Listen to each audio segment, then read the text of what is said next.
Hello there, Virtual Space Hero community. Hi there, COIL community and Global Case Study Challenge followers. So today for me, as you might know, is a very special LinkedIn Live. Not that it's not only Thursday, because it's Tuesday and we changed a little bit the day and the time, but it's also because today I'm really proud to present together with my colleague from the Global Case Study Challenge a topic that is very close to my heart. We are talking about collaborative online international learning. We're talking about virtual exchange. And you do know that this is a topic that I have been working on together with my colleagues, not only since 2020, we have been on the topic for the past 5 years. And we have a very big project that we want to introduce to you today. Those of you who don't know it yet, it is the Global Case Study Challenge. And with that, I don't want to lose much more time because, as you have seen in the announcement, it's not only going to be me here, it's not only going to be me plus another person as we usually have it in the Virtual Space Hero LinkedIn Lives. No, I'm filling the stage today with 4 colleagues of mine. Oh, sorry, we are 4 in total. So it's 3 colleagues of mine, of course. Mathematics. So 3 colleagues of mine, Global Case Study Challenge management team. And with that, I'm happy to invite to the stage Edna, Anna, and Sveta. Give me a second.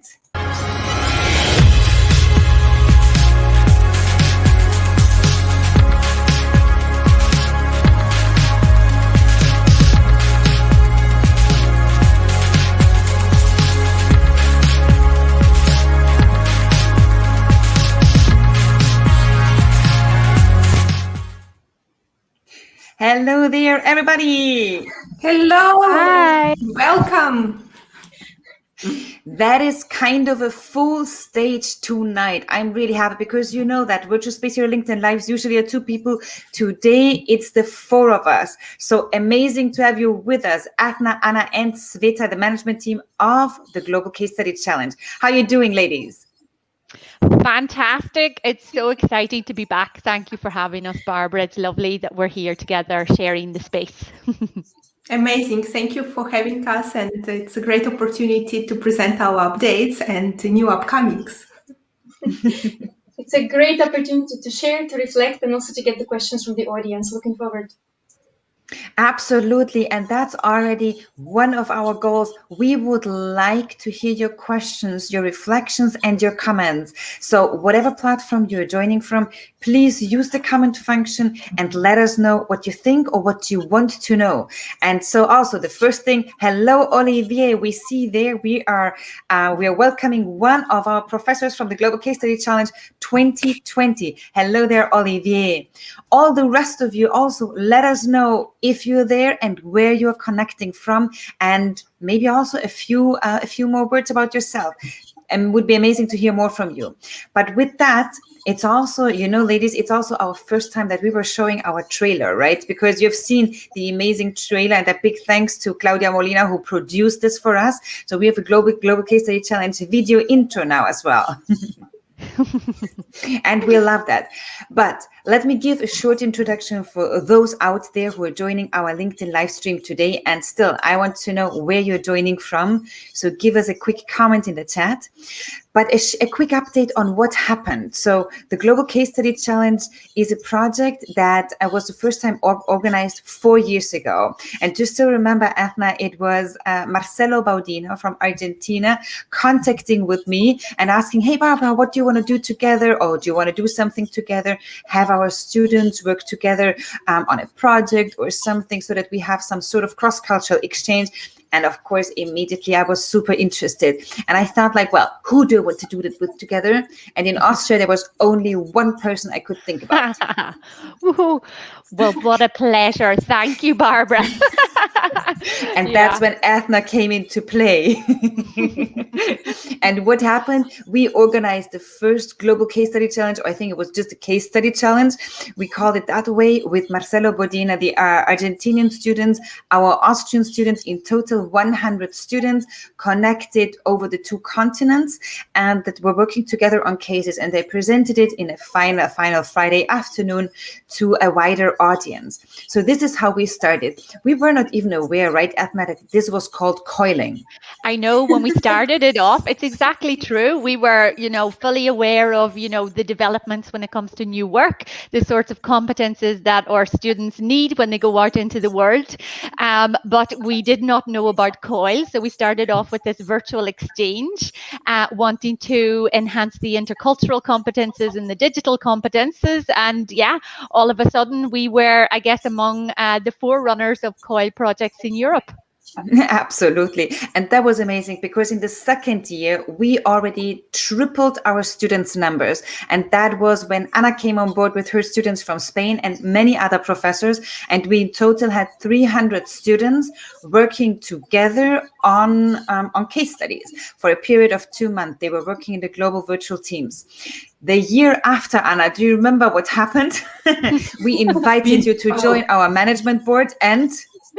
Explosion. Explosion. We doubled. When I remember that night when we were introducing students into our learning management platform, it was amazing because finally we got the total numbers and we were amazed by the result as well. 600 students participated last year from 40 different countries and 22 different institutions. So the diversity was amazing. And it was also a great step because Anna joined us from behind the scenes, being a professor participating in our Global Case Study Challenge. She joined our management team, and that was when we were 3 of us. And I think only 1.5 weeks later, right, Edna, you brought somebody else on board, and there she is, Sveta. Yeah, we decided we needed some diversity. I just wanted to work with all of you. I didn't know much about COIL, to be honest, and the terminology was also a little strange and new to some extent, even though the methods and the processes were very well known in terms of the instructional design. So it was more about the energy that the team brought on board and that belief that these new ways of learning and teaching can really make a difference. And the last year was not an easy one, so we were hoping that it's bring the difference not only to our team, but to the rest of the professors from different parts of the world who join the team with their students for better learning outcomes and for better engagement. And I think the funny thing is we brought Sveta on board so that we have a bigger management team because managing 300 or 600 students, it just got very big, the project. But Sveta put on top another thing, right? Yeah. I'm not blaming you, but I do think that it came out of your hand that we developed the certificate program, right? Right. So we were asked a lot of questions during the ICM conference when we were sharing the examples of the teaching and the structuring the learning within the corporate sector as well. And as a result, of course, we decided to open the door for educators, for trainers, for HR managers who are developing their programs themselves. And we kicked it off as an experiential professional development. And last year we had our first group of alumni of our certified educators who are still, probably some of them are with us today. It's great to be able to reflect now on the year, on the test product, and on the amazing opportunity of observing us as a management team, 600 students and 20 plus professors running the COIL project together. Absolutely. And I do see hello again. So we have France with us. I do see Celine. Hello, Celine. Welcome to our live stream. We have Maria Elena from Madrid. So we have Spain with us. And I'm really happy to see Felipe is joining from Chile. Fantastic. Because you know that I studied in Chile and I'm a huge fan of Chile in general. So great to have you with us. But let us give you a very brief overview how we organized our Global Case Study Challenge. So in the last edition, that was the 4th edition, we added a few didactical and design steps into the challenge itself. So what we had in the first year was really, we wanted the students to work in rather self-organized teams, to have them sort of free-floating teams, and just at the end bring the results through a structured presentation to us professors. And it was very interesting to remember, Edna, because we were talking about new ways of working, new ways of learning, self-direction. So we wanted to give them really like a lot of freedom and possibilities. But we were aware at the end of the first edition that even though we thought it's a very nice concept, we learned that freedom needs to have a very clear structure to some extent. What do you think about that, Adna? Was that our learning, or am I sort of interpreting it? No, not at all. That's exactly it. And I think it's actually in keeping also with recent theory, right? So the more self-direction you have, actually, the more structure you need. And I think for us, that was really interesting to build in all of these milestones to add more structure in order to allow the students then the freedom to interact with each other more. So yeah, I think that was an absolutely a huge learning for us and very valuable. And I mean, we see constantly the quality of the Global Case Study Challenge improving and improving. It's really fantastic. Yeah. And I think that's an interesting part. Maybe asking you, what is your perception? So we do see that we have a few colleagues joining from across the globe. What is your COIL approach? What elements or didactical steps do you integrate into your virtual exchange projects or programs? Maybe let us know in the chat. We would be super curious to hear about that. But I'm going to give you a short overview about what we are doing. We had last year 600 students, and we had an asynchronous kickoff through a mailing where we onboarded the student into our learning management system. A few days after, we had the first live session in order to onboard them also as a very big group of global international students and explain them again the structure. And the structure is as follows. In a first step, each student needs to go through an assessment, through a short online quiz. We were in this case using Canvas as our learning management system, and they needed to do a quiz on their corresponding case that the group was working on. The groups were structured or put together in such a way with the biggest diversity possible throughout the 600 students. So each of them made a short, quick quiz. Then in the groups, they got from us input in a live session about global virtual teams, challenges, team building. They needed to do a virtual team building by themselves. And it was not only about doing the team building, but it was then reflecting on the team building. And I don't remember, I think, Anna, you had the great idea the last time that we should not just let them write a reflection paper, but they rather hand in a reflection video, right?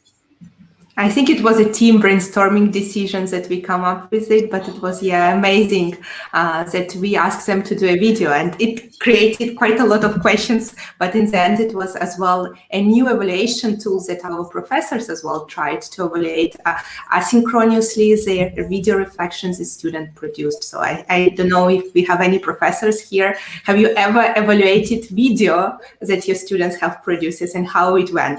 How the assessment went in this case? That's a good question. So who of you evaluated video submissions or video assignments? I'd love to hear who did it and what challenges you faced and how you overcame them. Because I think for us it was interesting, and Sveta is our assessment guru, assessment methodologist. So I think the way we were trying to assess the video assessment was very nice. I'm not sure, Sveta, would you like to say a few words on that, on the video assessment?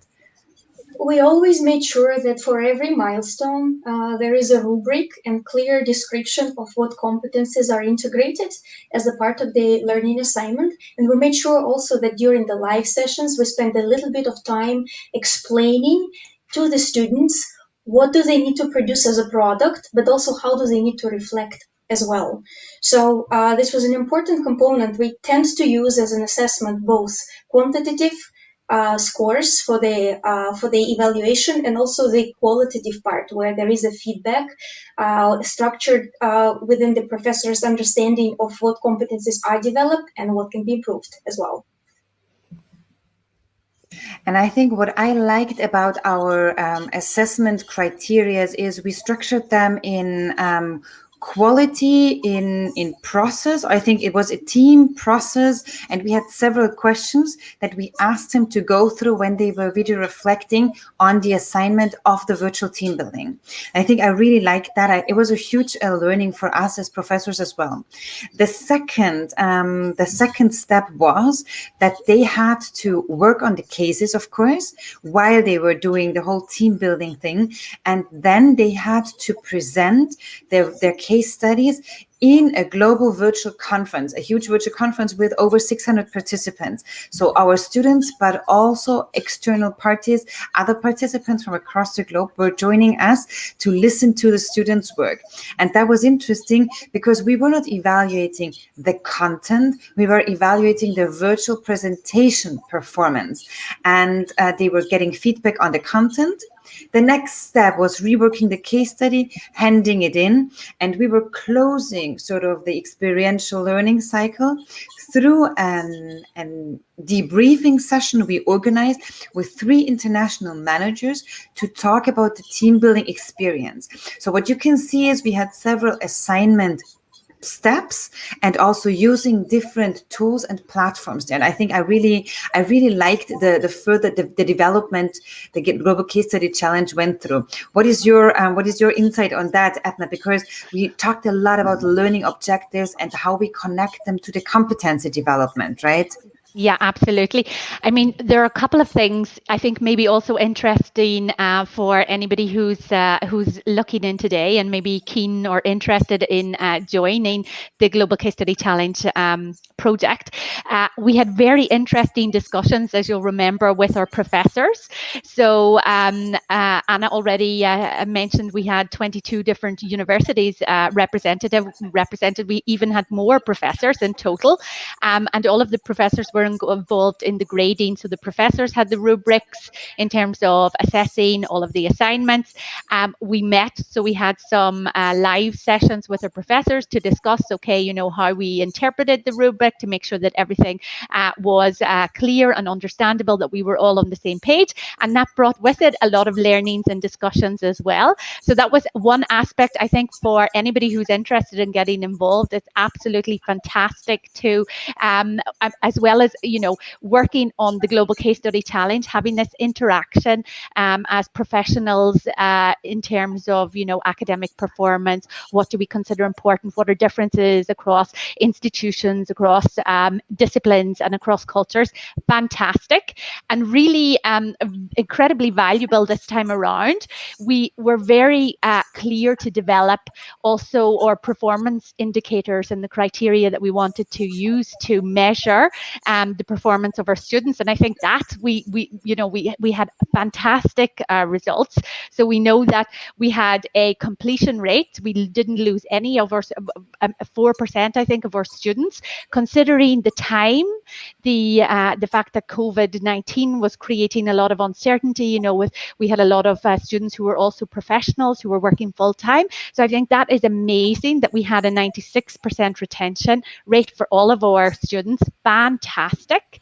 As well as that, really interesting, and for me, something that I don't experience very often, we had 99% of students of the teams submit their assignments either before the deadline or by the deadline. I mean, absolutely fantastic. Absolutely, yeah, great. So I think that those are some of the statistics that, for me, I really like to pull out, and I'm really glad that we measured them. We also had 85% of students participating in our live sessions. You know, and you know, we organized. For every live session, we had 2 different times and dates, because obviously everybody, all our participants are located in different time zones and geographical locations. And I think, you know, making that possible also made it possible really for students to join. But because we recorded all of the sessions and made them available afterwards, there wasn't so, I mean, there's also the, you know, possibility to get them afterwards. So I think if we think that 85% were really present, I think that also shows that, that the students' performance was really, perfect. Yeah, it's really, when we saw, right, Edna, because Edna was, Sveta, you were evaluating all the numbers, right, that we sort of looked into the competency development, and we were really happy because virtual exchange programs, and those of you who work in the field, you know that it really is quite an effort, and it takes quite some time to organize COIL or virtual exchange programs or projects, or even if it's just a smaller element.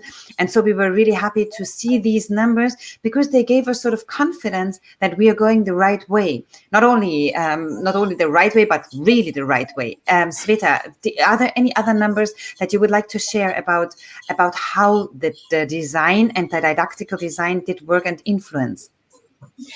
I would like to comment on the competency measurement. We came up with 2 scales. One is the scale for the intercultural competency development throughout the project from the beginning to the end. And the second scale is the digital competencies development. And so these were the cores for all of the assignments of the course. So we measured before the start of the project and we measured after. And when we looked at the results, we were very happy because the indication was that everybody who filled in the survey demonstrated the increase in every single category after the COIL project. And for us, that was the biggest reward because, you know, we love the project and we had a great experience working with our professors, working with our students, working with our educators. But having this research, this core that really proved that we are developing virtual teams and we are developing virtual competences and digital competences that are so needed in the global world right now, really made our day. Or year. It definitely made our year like that.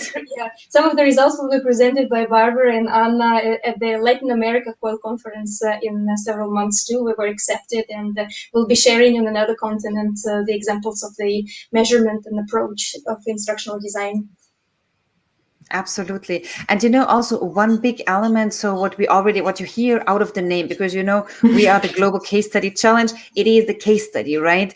And maybe just to share you a few thoughts on that, what we were doing in the past years, but this year there is sort of a slight difference. So what we did in the past years, we were using a fantastic book that we really love a lot. It's from Christoph Barmeyer, and it is intercultural management. It's called Intercultural Management. It's a case study book. And we were using that book also because it has very interesting cases, business-oriented cases, where professors from different disciplines really found themselves or found good backgrounds of the cases there. And on the other hand, there is one thing, what was my thinking when we selected the book is the book comes together with solutions or ideas on solutions. And I think the point of also assessing across the globe, because it was also for us sort of a challenge to figure out how do we assess coming all 22 professors from so many different backgrounds, etc. And even having our criteria, we wanted to make sure that we all understand the same out of the cases. So having sort of a suggested solution or some thoughts of the cases helped us beyond our professors' grading conference, the grading criteria and everything that we worked on. But maybe, and thanks at this point, Ghislaine, for your comment, because Ghislaine is saying she looks forward to reading our paper. It's in the pipeline. Thanks for sharing, and it's very interesting. Ghislaine, we want to encourage you to join our 4th edition. So definitely go to the webpage and check out. We're starting in October. We need Swiss universities there as well. But Anna, may I ask you to say something more about the case study approach that we were using or we are using? Yeah, of course. So I don't know if you would like to comment here in comments if you are using case studies regularly in your classroom. Here in Barcelona, where I'm based, we are doing so. We are using quite a lot of case studies, and basically we all love to learn from the example, right? But here is a trick that in case study method, instead of giving to students a very narrow examples that would be focusing just on a specific topic that's been covered today in the classroom, they're facing real life problems that organizations or individuals in a specific given context been facing or facing right now. So they are really coming with their solutions or potential solutions, because each of those cases doesn't have, a specific, like Barbara was mentioning, that cases have the solution, but there is just a path line or various, several path lines students could take in solving the problems that can help educators as well to evaluate which of these path lines they're taking.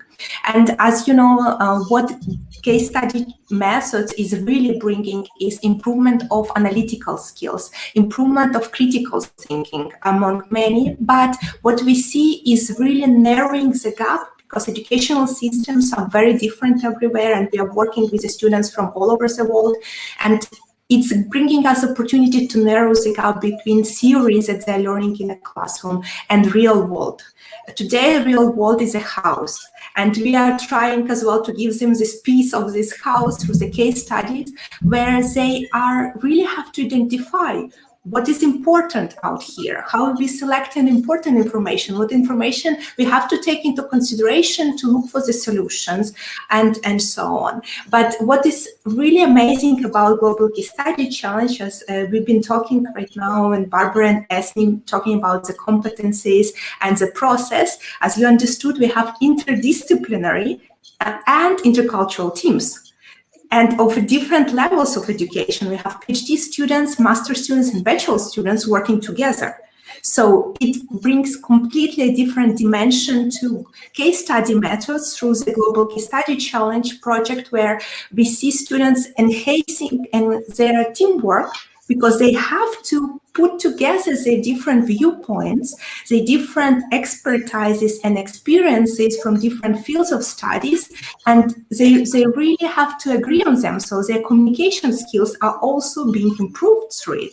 And additionally, obviously, they are learning through peers. So there's peer learning happening, because while they're discussing those cases, they're not just learning about a specific issue where this case has been happening, whether it's strategy, marketing, corporate social responsibility, legal aspects, but they also are obtaining the secondary learning about the specific industry context and learning from their peers, from their experiences. So this is, I see there's just so enriching. Unfortunately, we only see the results of their cases when they present them during Global Virtual Conference, but I'm sure their team meetings are so interesting and enriching that it's rarely we can find just in one classroom where we teach. At least I don't have this opportunity to have so diverse teams in a classroom. And I think what's really great is what Anna was saying, right? The diversity of backgrounds, because of course we do have the intercultural or global diversity, because they are coming from India to Chile. We had students participating, and yes, we would love to invite you to participate in our Global Case Study Challenge this year. I see Maria is asking if she can participate. Maria, please go to our webpage and check out this year's challenge, because you can submit your application there, and then we are going to be in touch and invite you to an application interview, a very brief conversation with two of our team members, management team members here. And I think also the other thing what we discussed is we have a very interdisciplinary background of the students, because we have students from full-time, part-time programs. We have students, of course, from different age groups. And we also on top have this year more technical universities joining, who are receiving an intercultural training at the beginning from trainers from our last cohort of intercultural trainers from the certificate program, right? Sveta, maybe you want to say something there. Yeah. As we were moving forward with the development of the certificate program, as I mentioned, it was the experiential professional development. This year we are opening the doors again and building it just like the last year's pilot on the observation and the experiential learning in general. Linking it to this whole concept of the development of our program in general. So the question is, to COIL or not to COIL? That is a question. But the question is not this one. The question is how to COIL. How do we organize it? Well, going to the Shakespeare here, but still, when you think about this, it's about really integrating and aligning all of the pieces of your learning experience that you designed for the learners, right? Mm-hmm. For us, the major pillar was, of course, the competency development. We didn't only look at the student development of the competences, but we also had an incredible body of professors who were creating a unique knowledge about the co-grading of interdisciplinary, multi-generational, intercultural students from 100 groups. Okay, this doesn't happen very often, and this type of experience is really unique. And on behalf of the team, we really want to thank the professors who really invested into shaping the understanding of the co-grading in the virtual space and providing effective feedback and assessment for our students. Then, of course, we had our educators who were observing the whole story and designing their own capstones as a part of their experience and applying it more to the business setup and to the business world, or teaching and moving the classes from the on-site to the online, including the COIL components too. The question here, which is really, really important, is that if we are designing these new learnings and we are considering culture, we're considering generations, we're considering interdisciplinarity, we as instructional designers must consider that not all of our students know how to learn in this new environment. So what we did, we made time to make sure that we explain that we're teaching differently. We had to explain what is experiential learning. We had to explain what is exploratory virtual design of the learning process. Majority of our students are more used to the instruction-based learning process. And here they are, free-floating, exploring, experiencing, and learning from each other, as well as professors, as well as our educators, right? So we really made sure also that there is another component, which is in a difficult COVID time, we make it positive. So we bring in the gamification elements, we bring in the music, we bring in the positivity, just to bring in this positive spirit and actually give them something new and something unusual and something interesting in our turbulent VUCA time.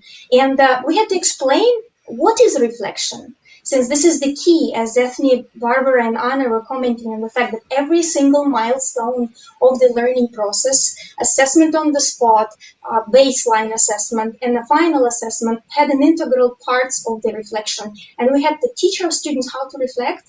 That's number one. And another thing, we, in our grading conference, together with professors, also reflected that the idea of reflection differs from country to country, and there is the intercultural components that really tweaks our understanding of how the reflection is supposed to be done. And we talked about this, and we shared with professors and with the students, and created a completely different level of the evaluation in the virtual space. And that was really stunning. So to COIL. And if you want to know how to call, you gotta join the Global Case Study Challenge 2021, the 4th edition. And let's see, we do know that our COIL project, we have won several awards, and we have been nominated and shortlisted for international COIL awards and e-learning awards. And I think also this shows that the way we are conceptualizing and designing this virtual exchange project, it has a lot, it's backed up by research, and I think it is a very valuable experience also to participate as a professor. I'm just picking up here your questions. So if you go to globalcasestudychallenge.com, you can find on the challenge sub-tab, you can find there how to participate, how to apply for it, and what it involves. And you find there also the arguments why you should be part of this 4th edition. Because also there is something else coming up, right, Anna? So we are changing a little bit something in our case study approach again. So as you heard, Sveta was explaining, we work quite a lot on these dynamic and didactical elements and design. But additionally, the cases we got from the book of Christopher Barmeyer and Peter Franklin was amazing. And they're still very valuable. But we thought, okay, when students are in their global virtual conferences, listening to the cases of each other, they don't really get this engagement between teams. So how can we come up there where the teams are engaged and they are really more participative between the teams, not just within the team during the conference. And we come up with this idea that we need to write the case ourselves, right? So it was an amazing idea. Now we are trying to implement it in life. We are working with a company. So we want to put a case in a decision context, whereas it really, we don't know yet the solution. There is no solution. Company is just facing the problems of the world or in the the area of human resources, in the area of marketing and branding, in merger and acquisition, as well as in legal part and corporate social responsibility and sustainable development goals. So it's so rich and amazing, and at the same time we can see that we want to give the students opportunity to connect, so they are going to work on a different sub-cases of the same company situation, so they would really understand the background of the company, the current issues, and approach with their solution on a specific issues out there. So it's still a little bit of a secret. So if you are going to join, we are going to uncover this secret, what company we are working with to write those cases. But just to let you know, it's a huge multinational company present almost in all the countries around the world. And experiential level of every level, yeah. Experience with the company, yeah. And I think it's so fun, Edna, if you think about it, we have been thinking about writing a case since the first edition not, but the second edition onwards, we were thinking about our own case, because you must imagine that during the global virtual conference, which is like a big final milestone of the students as well, in each sub-track, it was organized like a real conference with a keynote, and then the students were grouped up with their professors in a sub-track. We had 6 presentations, one after the other, all dealing with a different case. So we were working with 6 cases from the Barmeyer book. But this year, what is going to be different is the students' presentations are going to deal with different sub-cases, but they are all in the same context. So they might be conflicting. And in each sub-track, we're going to have a much more in-depth discussion, and we hope to have that among the students, because they might have conflicting ideas on how to solve their corresponding sub-case, right? Yeah, I mean, and it's going to be so interesting also for the company who are providing us with these cases to get all of this input from student teams from across the globe, from, as was mentioned already, from these interdisciplinary teams. I think it's absolutely fantastic. It's going to hopefully take the Global Case Study Challenge to a whole new level this time around. Fantastic, absolutely. And also this year, we are going to see again, because you know that one other thing that we have been doing since last year, measuring the competency development. So I also think that this year we're going to have comparative data with the last year, and we're going to see, because we just started opening the call for applications, and we're going to see, we already see a huge interest, and probably we're going to increase student numbers again. We are working on a didactical design. It keeps all these amazing elements coming from, it's an online quiz, individual assessment. We're going to have the video reflection. We are having a virtual presentation. So students need to interact, and they gain all those skills that they need in a 2020, in a 21st century global work market, or work market, when they need to go to work. And they also need then to again analytically write down their proposed case solution, and have again a debrief with international managers. And I think really all these steps together make a very great experience for you to join our COIL project. And it's one of the hugest COIL projects in Europe, if not across the globe. Mm-hmm. And Barbara, I think one of the things that's really exciting as well, I find it fantastic, and I would have loved this opportunity as a student myself, is to engage with all of the different tools and platforms that we do. So we're very conscious about making sure that we have students interacting and working with different digital tools, different platforms, and this really, adds to their adaptability, their flexibility in terms of working in a virtual environment, also learning in a virtual environment. Yeah, absolutely. And I think one of the things that we did not discuss today, but if you're interested, there is another workshop coming up. It is, how do we design the final global virtual conference? So the final global virtual conference, you must imagine, it was 600 participants from across the globe. And we designed it really for an extraordinary and memorable experience. So as you know, that this is also the Virtual Space Hero sort of motto. We designed it as Virtual Space Hero production, and it was really a fantastic event with a DJ, with music, with a magician, with a tremendous keynote speaker from Novartis, and with the students presenting their cases.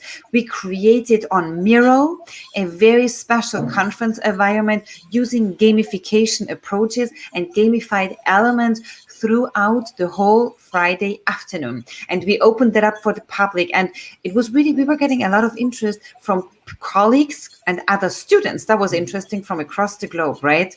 Mm-hmm.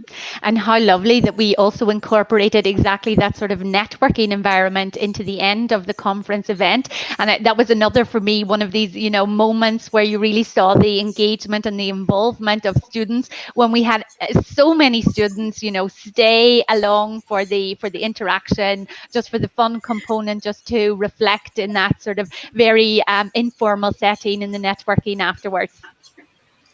And it was the motto, do you remember, Edna? It was BYOD. And I was like, why? Bring your own device? No, bring your own drink, whatever it is.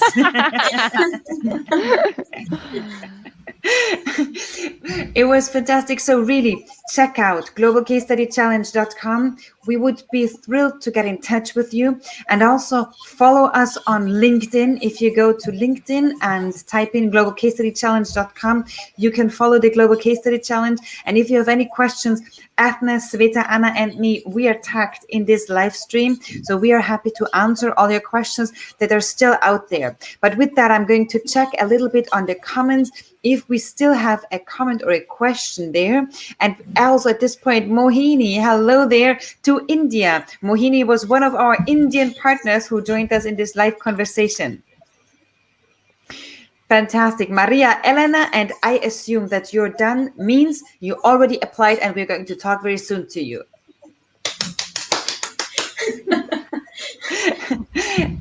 Cool. Thank you so much. And with that, we are already at the end of today's Virtual Space Hero LinkedIn Lives. It is amazing. Thanks so much, Athna, Anna, and Sveta for joining me. And maybe do you have a last message for the community out there, Athna? One of the things I think we didn't mention, I was just thinking about now, that was incredibly important for my university in terms of the whole idea of internationalization, is this COIL project really allows for the internationalization at home to be developed within the university structure. So it's fantastic also for those students who are not mobile, who are not traveling otherwise, who are maybe not engaging with other internationals in an intercultural work setting. Internationalization at home, absolutely fantastic. And I'm really looking forward to the 4th iteration. Wow. 4th iteration, totally crazy, right? Anna. Definitely. Just one add-on that on our website, we started in February our blog, and we are producing several blog posts like once in a while. But there is a very interesting, if you're still learning what is COIL and you're still trying to understand how it works, we have a blog post on COIL. And there is also a very memorable reflections that Svetlana produced about her experience as a professor. So she's tried to reflect as a professor, not as a management team member, about being part of Global Case Study Challenge and all the joys it brings to the professor. So you can as well get to know it and later on apply. And we will be in touch through the interview where you can again ask us very specific questions you may have. But of course, we need to add, Sveta, to be very honest, we need to add that, of course, all the joy we have there, there's also a little bit of sweat that you had, that we all had, right? It's not easy. We never said that it's going to be easy, but we said it's going to be worth it because it's experiential for both professors, educators, and the students. And intercultural virtual communication, you can't learn by books. You got to experience that. You can't learn to swim in the empty swimming pool. So we got it for you. Come join us, please. And I still remember Sveta was always saying, well, there, people, we don't call it Global Case Study Vacation, we call it Global Case Study Challenge. And it's a challenge. And as you were saying, Sveta, it's a challenge for the professors, for the educators, the lecturers joining with the students, but also for the students. But it is a very enriching one. And with that, so check out our webpage, check out our blog, and we're happy to talk to you. And with that, I'm letting you go off the stage, but you all know that we still have a small virtual gathering backstage, right? Athna, Sveta, and Anna. So don't leave me alone. The virtual cocktails are prepared, and I give you now the music to go off the stage. Goodbye, Thank my you. viewers. Bye-bye. Thank you. Bye. You.